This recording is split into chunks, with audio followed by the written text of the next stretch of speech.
মনে রাখবেন, জামে আমাদেরকে প্রডিউস করেছে। আপনারা মানেন আর না মানেন, পৃথিবীর যেই প্রান্তে যাই, যেই স্টেজের মধ্যে কথা বলি, সবাই কানাচুকে বলে জামেহান জামেহান জামেহান। এর কারণে পৃথিবীর অসংখ্য জায়গার মধ্যে দাওয়াত পাই না, জামিয়ার ছাত্র হওয়ার কারণে। আবারও বলে দিচ্ছি, আমাদের ভিতরে যদি শিয়ত থাকে, আমরা কামনা করি আল্লাহ আমাদেরকে লানত দেন, হুজুর বলে ফেলুন, হুজুর আপনি লানত দেন। আর যদি এটা অসত্য হয়ে থাকে, যারা বলে তাদেরকে আল্লাহ হেদায়েত করুক। হে তরুণ, হে বাংলাদেশের যুবকরা, যেখান থেকে বসে আপনারা আমাদেরকে শুনছেন, আল্লাহ আল্লাহ রাসূলকে সাক্ষী করে বলছি, তার আগে আপনাদেরকে জানান দিয়ে যাই, আমাদের ভিতরে সুন্নিয়ত বাদে অন্য কোন জিনিস যদি আমাদের ভিতরে থাকে, শিয়ত যদি ভিতরে থাকে, ইয়া রাসূলুল্লাহ আপনি সাক্ষী, আলে বাইত রাসূল সাক্ষী, আপনারা আলে বাইত রাসূল, আমাদেরকে লানত দিয়ে পৃথিবী থেকে সরিয়ে দেন।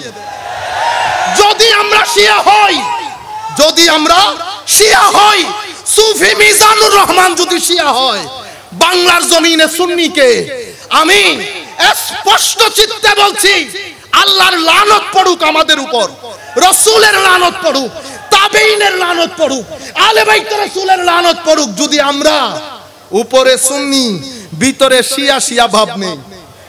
আপনারা বুঝতে পেরেছেন? আমি অনুরোধ করব, যারা এই কথাগুলো বলেন, তারও মাইকের মধ্যে এসে আমার অপোজিট কথাটা বলে সাহসিকতার পরিচয় দেয়। জালালউদ্দিন আল কাদেরীর এই মাহফিল, এটা সুন্নিয়তের না, এখান থেকে সুন্নিয়ত বিস্তৃতি লাভ করে। এখানে এটা মাকবারাতুল ওয়াহাবিয়া, মাকবারাতুল শিয়া, মাকবারাতুল খাওয়ারিজ। এখানে কোন খারেজি আসলে, কোন শিয়া আসলে সুন্নি না হয়ে যেতে পারবে না। সুতরাং বিনয়ের সাথে আপনাদেরকে বলবো, আপনারা যা মন চায় তা যদি বলা বলি করেন, ড্যামেজ কোথায় কোথায় হবে সেটা আমি একটু পরে আপনাদেরকে বলছি। সম্মানিত উপস্থিতি, আমি আপনাদেরকে বলতে চাচ্ছি, তরুণ প্রজন্মের কাছে এই মেসেজটা যদি আমরা দিতে না পারি, তাহলে তরুণ প্রজন্ম জেনে না জেনে খারেজিয়তের, শিইয়তের ওই বেড়াজালে আকৃষ্ট হয়ে যাবে। কেন? সম্মানিত, আমার আখেরি পয়েন্ট, সম্মানিত উপস্থিতি, প্রপাগান্ডা এই শব্দটার সাথে আমরা সকলেই কম বেশি পরিচিত। প্রপাগান্ডা বর্তমানে একটা সায়েন্স হয়ে গেছে, সেটা আগের জমানার মতো নাই। এখন ইংল্যান্ড আমেরিকার মধ্যে বড় বড় অফিস কুলে কুলে এজেন্সি বসে, তারা তাদেরকে হায়ার করেন প্রপাগান্ডা করার জন্য। প্রপাগান্ডা মানে একটা অসত্য অথবা একেবারে মিথ্যা একটা বিষয়, সেটাকে বাজারে আনবেন, সেটাকে মিডিয়া ব্যবহার করে, বিভিন্ন মিনস অফ কমিউনিকেশন ব্যবহার করে মানুষের মুখে মুখে করে দেবেন, অথচ ব্যাপারটা একেবারে সত্য না, কিন্তু মানুষ এটাকে সত্য রূপে গ্রহণ করেছে। ইরাকের সাথে যেটা হয়েছে, আমাদের এখানেও নির্বাচনের আগে খুব চেষ্টা করেছে এই প্রপাগান্ডা করার জন্য। এখানে কিছু নাই। ইভেন ইংল্যান্ড আমেরিকার মধ্যে স্কুলে পড়ানো হয়। আমার এক ছেলে আমাকে জিজ্ঞেস করতেছে, হুজুর আপনারা বাড়িতে যখন যান বাংলাদেশে কেমনে যান? আমি বললাম কেমনে যাই? ফ্লাইটে যাই, গাড়ি আসে, গাড়িতে করে বাড়ি চলে যায়। আপনারা কি বোট দিয়ে যান? আপনারা বুঝতে পেরেছেন? মানে নৌকা দিয়ে কি বাড়িতে যায়? কেন? কমাম বাংলাদেশ তো নাকি আস্তে আস্তে পানির তলদেশে একেবারে চলে, নিঃশেষ নিষ্পেষিত একেবারে ধ্বংস হয়ে যাবে। এটা তোমাদের কে বলেছে? আমরা তো এভাবেই পড়েছি। মানে এই জলবায়ু পরিবর্তনের সময় যেই সমস্ত দেশ হুমকি, মনে হয় যেন আগামী বছরই বাংলাদেশ বঙ্গোপসাগরের তলে চলে যাবে। আপনারা বুঝতে পেরেছেন? এগুলা পার্ট অফ প্রপাগান্ডা, এগুলা যুবকদেরকে খাওয়ানো হয়। এক সময় এটাকে বলে থিওরি অফ কনস্পিরেসি। আপনি একটা ষড়যন্ত্রের কারণে এই প্রপাগান্ডা চালাচ্ছেন। এই প্রপাগান্ডার মাধ্যমে ফতোয়া দেওয়া হয়। হযরত ইমামে আজমের উপর ফতোয়া হয়েছে প্রপাগান্ডার পরে, ইমাম মালিকের উপর ফতোয়া হয়েছে প্রপাগান্ডার পরে, হযরত আহমদ ইবনে হাম্বলের উপর ফতোয়া হয়েছে প্রপাগান্ডার পরে। একটা অসত্য, হাফ সত্য, এটাকে বাজারে একেবারে এলমুল আইন, এলমুল ইয়াকিনের মতো প্রচার করা। কোরআনে পাকের মধ্যে আমার আল্লাহ ঘোষণা করছেন, ইয়া আইয়ুহাল্লাযীনা আমানু ইন জাআকুম ফাসিকুম বিনাবাইন ফাতাবায়্যানু। কোন একটা মেসেজ, কোন একটা নিউজ যদি আপনাদের কাছে আসে, আপনারা কি করবেন? মুমিনদেরকে আল্লাহ বলছেন মুমিনের কাজ হচ্ছে এটাকে ফরওয়ার্ড করার আগে, এটাতে কমেন্ট করার আগে, এটাতে লাইক দেওয়ার আগে ফাতাবায়ানু, আমরা যেন চুল ছেঁড়া বিশ্লেষণ করি এটা কতটুকুন সত্য, এটার মধ্যে আদৌ সত্যতা আছে কি না। আমরা যদি এটা না করে ফরওয়ার্ড করে দেই, আমরা জেনে হোক না জেনে হোক প্রপাগান্ডার পার্ট এর পার্সেল হয়ে গেছে। প্রপাগান্ডার পার্ট এবং পার্সেল হওয়ার কারণে একটা অসত্য সমাজের মধ্যে আমরা প্রতিষ্ঠাকরণে সহায়তা করেছি। এই কারণে রবিউল আউয়াল শরীফ আসার আগে আমাদের এখানে, আমি বিশেষ করে তরুণদেরকে বলছি, অসংখ্য লক আইডি খোলা হয়। এই আইডি গুলার কোনো, এগুলাকে আমরা বলি ফেক আইডি, লক আইডি। জামেয়ার গম্বুজ খচিত, আলা হযরতের গম্বুজ খচিত, মাইজবান্ডার শরীফের গম্বুজ খচিত।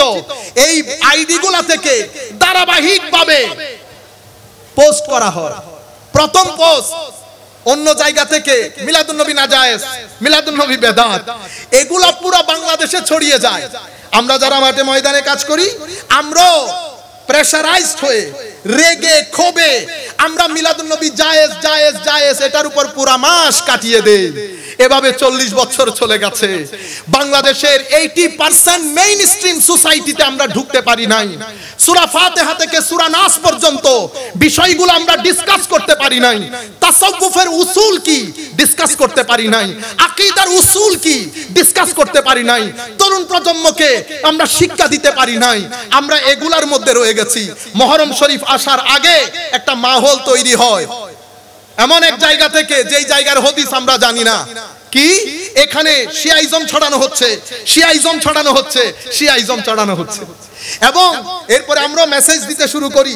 যেমন আমি মেসেজ দিলাম যে শুহাদায়ে কারবালার মাহফিলে যেন শিয়াদের প্রবেশ নিষিদ্ধ করা হোক। এই যে আপনি মেসেজটা দিলেন, আমি মেসেজটা দিলাম, এটার মাধ্যমে মিনিমাম 5% ছেলের মাথার ভিতরে শুহাদায়ে কারবালার এই মাহফিল সম্পর্কে আমি কনফিউশন তৈরি করে দিয়েছি, কনফিউশন তৈরি করে দিয়েছি। এভাবে প্রপাগান্ডাকে ডিল করে না। প্রপাগান্ডা ডিল করার সিস্টেমও আমার আল্লাহ কোরআনে পাকের মধ্যে বলে দিয়েছে। তোমাদের মধ্যে যারা বিবেক রাখে, বুদ্ধি রাখে, তোমাদের মধ্যে যারা আলেম, তোমাদের মধ্যে যারা জ্ঞানী গুণী, তাদের কাছে সংবাদ পৌঁছাও, তাদেরকে সেটা আলোচনা করতে দাও।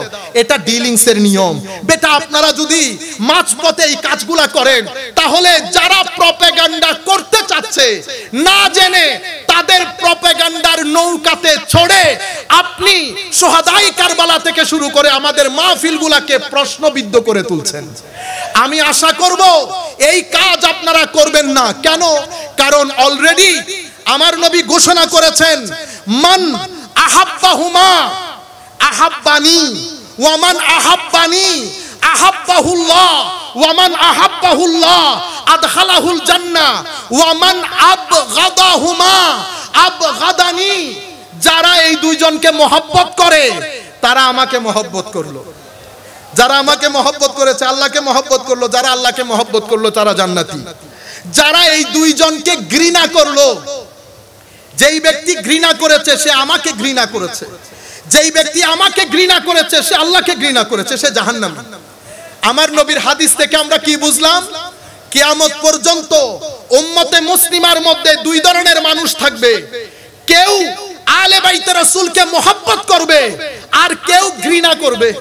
যদি কেউ ঘৃণা না করত, এই হাদিসের মধ্যে আমার নবী ঘৃণার কথা আনতেনই না। কিন্তু আমার নবী ঘৃণার কথা এনেছেন। তার মানে হচ্ছে কেউ থাকবে যারা কিয়ামত পর্যন্ত আহলে বাইত রাসূলকে ঘৃণা করবে, ঘৃণা না করলেও ভিতরে সেটা পোষণ করবে। আপনি যখন মহব্বত করবেন, মহব্বতের একটা মাজহার আছে। মহব্বত কিছু কাজ দিয়ে প্রকাশিত হয়। আপনারা এসেছেন, মাহফিল সেজেছে, উলামায়ে কেরাম রাতকে দিন করেছেন, পর্ষদের ভাইরা রাতকে দিন করেছেন, আপনারা মাহফিলের শোভাবর্ধন করেছেন। এই সব কিছু মাজহার মিন মাযাহিরিল মুহাব্বা লি আহলে বাইত রাসূলিল্লাহ সাল্লাল্লাহু আলাইহি ওয়াসাল্লাম। এগুলা আহলে বাইত রাসূলের মহব্বতের মাজহার, এক্সপোজার, প্রেজেন্টেশন। আমি যদি মহব্বত না করি, ঘৃণা থাকে, আমি আহলে বাইত রাসূলের নাম নিতে পারবো না। মুহররম হোক, মুহররমের বাইরে হোক, 12 মাস চলে যায়, আহলে বাইত রাসূলের নাম। আমাদের চট্টগ্রামে এত বড় বড় মাদ্রাসা, আমরা আপনাদেরকে, আমি ব্যক্তিগতভাবে আমি আপনাদের সাথে বিনয়ের সাথে জানতে চাই, কেন সিহাসিত্তার কিতাবের হাদিসগুলা, আহলে বাইত রাসূলের হাদিসগুলা আপনাদের মুখের মধ্যে আসে না? যদি বলেন আমরা বলি, বলেন আপনারা কোন দিন বলেন, কখন বলেন? যেই আহলে বাইতকে আমার নবী সাকালাইন বলেছেন, যে আহলে বাইতকে আমার নবী খলিফা তাইন বলেছেন, আপনারা জানেন কোরআনকে আল্লাহ সানুলকি আলাইকা কাউলান সাকিলা সাকাল বলেছে কোরআনে পাককে, আমার নবী সাকাল বলেছে আহলে বাইতকে।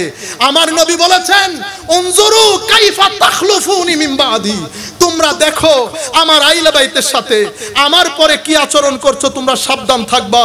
মনে রাখো দুটি জিনিস, দুটি খলিফা তোমাদের কাছে রেখে যাচ্ছি। কিতাবুল্লাহ হাবলুম মামদুদুম মিনাস সামাই ইলাল আরদ, এটা একটা রশি আসমান থেকে জমিন পর্যন্ত বিস্তৃত। এরপরে ইতরাতি আহলু বাইতি, আমার ইতরত, আমার আহলে বাইত। ইতরত এবং আহলে বাইত, কোরআন, এই দুইটা হজে কাউসার পর্যন্ত একটা আরেকটার চেয়ে জুদা হবে না। যেখানে কোরআন থাকবে সেখানে আহলে বাইত থাকবে। আমরা আহলে বাইতের সেই আজিম হাদিসগুলা, আমার নবী যাদেরকে কোলে তুলে নিয়ে ইসমাইল করতেন ফায়াদুমুহুমা ইলাই ওয়া ইয়াশুমুহুমা, আমার নবী খুশবু নিতেন আহলে বাইত রাসূলের, এরপরে বুকের সাথে জড়িয়ে ধরতেন, এরপরে বলতেন আল্লাহ আমি এদেরকে মহব্বত করি, তুমিও মহব্বত করো। আমাদের ভিতরে কেন আসে না? আমি তরুণ প্রজন্মকে বলছি, আহলে বাইত রাসূলের প্রতি মহব্বত ঈমান, আহলে বাইত রাসূলের প্রতি মহব্বত ঈমান, সাহাবায়ে কেরামের আজমত ও তাকরীম ঈমান, আউলিয়ায়ে কেরামের মহব্বত আমাদের ঈমানের নিরাপত্তা। কাজেই আপনারা ফেসবুকের মধ্যে, বিশেষ করে ইন্টারনেটের মধ্যে যখন মুহররম সম্পর্কে জানতে ক্লিক করবেন, আমার সময়ের সংক্ষিপ্ততা হতো, আমি সেদিকে যাচ্ছি না, বক্তব্য শেষ করছি। মনে রাখবেন দুই ধরনের 95% ম্যাটেরিয়াল ফেসবুকের মধ্যে আপনি মুহররম সংক্রান্ত পাবেন দুই মাইন্ডসেটের, একটা শিয়া মাইন্ডসেট, একটা খারেজি মাইন্ডসেট। শিয়া মাইন্ডসেট আহলে বাইত রাসূলকে তুলতে তুলতে সাহাবায়ে কেরামকে নিচে নামাবে। খারেজি মাইন্ডসেট, না সব এক রকম, কে ছিল ভুল কে শুদ্ধ আমরা জানি না, এটাও সাহাবী, এটা আপনারা বুঝতে পেরেছেন। আমাদের ছেলেরা যখন ওই ফেসবুকের ভিতরে ঢুকে, আপনি দেখবেন ম্যাটেরিয়াল হয় পৃথিবীর নির্দিষ্ট একটা দেশ, শিয়াদের দেশ থেকে প্রমোটেড, অথবা খারেজিদের মাধ্যমে প্রমোটেড। মনে রাখবেন আমরা এই ধরনের প্ল্যাটফর্ম থেকে যেখানে যেখানে যাই, সেই প্ল্যাটফর্ম থেকে আমরা যেহেতু ধারাবাহিক মাহফিল করছি, আমরা যেন প্রত্যেক দিন একই কথা না বলি, আমরা যেন সাবজেক্টগুলোকে সাজাই, প্রত্যেকটা বিষয় যেন এসে যায়। তরুণ প্রজন্ম তৃষ্ণার্ত, একদিকে আকীদার সমস্যা, একদিকে আখলাকের সমস্যা, একদিকে হুসাইনি আদর্শের সমস্যা। ছেলেরা ডিপ্রেসড হচ্ছে, ছেলেরা মদ শরাবমুখী হচ্ছে, ছেলেরা অসামাজিক কার্যকলাপে লিপ্ত হচ্ছে, ছেলেরা ডিপ্রেসড হয়ে আস্তে আস্তে নিজেদেরকে আত্মহত্যার দিকে নিয়ে যাচ্ছে। হে তরুণ প্রজন্ম, আপনাদেরকে বোঝানো হয়েছে এই ধরনের মাহফিল মোল্লাদের মাহফিল, গেলে গেলেন না গেলে নাই, নামাজ পড়লে জান্নাতে যাবেন। আমি আপনাদেরকে বলছি, নামাজ তিলাওয়াত এই ধরনের মাহফিল কবরের মধ্যে আপনি অবশ্যই যা পাবেন সেটা আল্লাহ রাসূলের কাছে রেখেছি। আমি আপনাদেরকে বলছি, দুনিয়ার জমিনে আপনি যদি শান্তিতে থাকতে চান, আপনি যদি একটা পিসফুল লাইফ চান, যেখানে স্থিতিশীলতা থাকবে, সম্মান থাকবে, উলফত থাকবে, মনে রাখবেন এই ধরনের জীবনকে হায়াতে তাইয়্যিবা বলে। এই হায়াতে তাইয়্যিবা শুধু টাকা দিয়ে নিশ্চিত হয় না। যদি টাকা দিয়ে নিশ্চিত হতো, আমেরিকাতে সুইসাইড রেট হাই হতো না, ইংল্যান্ডের সুইসাইড রেট হাই হতো না, এভাবে পরিবার ডিভোর্স রেট বেড়ে পরিবারের এই বেহাল দশা হতো না, ড্রাগ ডিলিং বেড়ে যেত না, রেপ বেড়ে যেত না। মনে রাখবেন আমার নবীর দেওয়া বিধান, যেই বিধান আপনাকে মায়ার কথা বলেছে, উলফতের কথা বলেছে, মহব্বতের কথা বলেছে, মানুষের অধিকারের কথা বলেছে, আপনি যতক্ষণ পর্যন্ত নামাজ না পড়বেন, জিকির না করবেন, তিলাওয়াতে কোরআন না করবেন, আল্লাহর ওয়ালির জিয়ারত না করবেন, মানুষকে সহযোগিতা না করবেন, মানুষের মুখে হাসি না ফুটাবেন, মানুষকে মায়া মহব্বত না দেবেন, আপনার কলব, আপনার ভিতরের জগৎ খাদ্য থেকে বঞ্চিত হবে। যদি ভিতরের জগৎ খাদ্য থেকে বঞ্চিত হয়, ভিতরের জগৎ দুর্বল হবে, অতঃপর দুর্বলতর হবে, আপনার জীবনে বোরিং আসবে, বোরিং আপনাকে ডিপ্রেশনে নিয়ে যাবে, ডিপ্রেশন এক সময় আপনাকে সুইসাইডের দিকে নিয়ে যাবে। আমেরিকা বাঁচে নাই, ইংল্যান্ড বাঁচে নাই, স্ক্যান্ডিনেভিয়ান কান্ট্রি বাঁচে নাই, ইউরোপ বাঁচে নাই। মনে রাখবেন, আমার নবীর দেওয়া বিধান বাদে পৃথিবীর জমিনে কোন মায়ের ছেলে শান্তি প্রতিষ্ঠা করতে পারবে না। সেই কারণে আপনারা দিনমুখী হন, আহলে বাইত মুখী হন, সাহাবায়ে কেরাম মুখী হন, আউলিয়ায়ে কেরাম মুখী হন। প্রত্যেক বৃহস্পতিবারে আল্লাহর ওয়ালিদের মাজার জিয়ারত করেন। আল্লাহর ওয়ালিদের মাজার এটা এনার্জি সেন্টার, মাদ্রাসা এনার্জি সেন্টার। জামিয়াকে মহব্বত করেন। জামিয়াকে মহব্বত করতে গিয়ে প্রত্যেক বৃহস্পতিবারে অন্তত একবার হলে জামিয়ার বারান্দার মধ্যে হাঁটেন। জামিয়া নিজেই আল্লাহর এক ওয়ালি। জামিয়ার মাধ্যমে যেই খেদমত আঞ্জাম হয়েছে এশিয়া উপমহাদেশের মধ্যে এটা বিরল ঘটনা। সম্মানিত উপস্থিতি, মনে রাখবেন, জামিয়া আমাদেরকে প্রডিউস করেছে। আপনারা মানেন আর না মানেন, পৃথিবীর যেই প্রান্তে যায়, যেই স্টেজের মধ্যে কথা বলি, সবাই কানাচুকে বলে জামিয়ান, জামিয়ান, জামিয়ান। এর কারণে পৃথিবীর অসংখ্য জায়গার মধ্যে দাওয়াত পাই না, জামিয়ার ছাত্র হওয়ার কারণে। আবারও বলে দিচ্ছি, আমাদের ভিতরে যদি শিয়ত থাকে, আমরা কামনা করি আল্লাহ আমাদেরকে লানত দেন, হুজুর আপনি লানত দেন। আর যদি এটা অসত্য হয়ে থাকে, যারা বলে তাদেরকে আল্লাহ হেদায়েত করুক। ওয়া মা আলাইনা ইল্লাল বালাগ।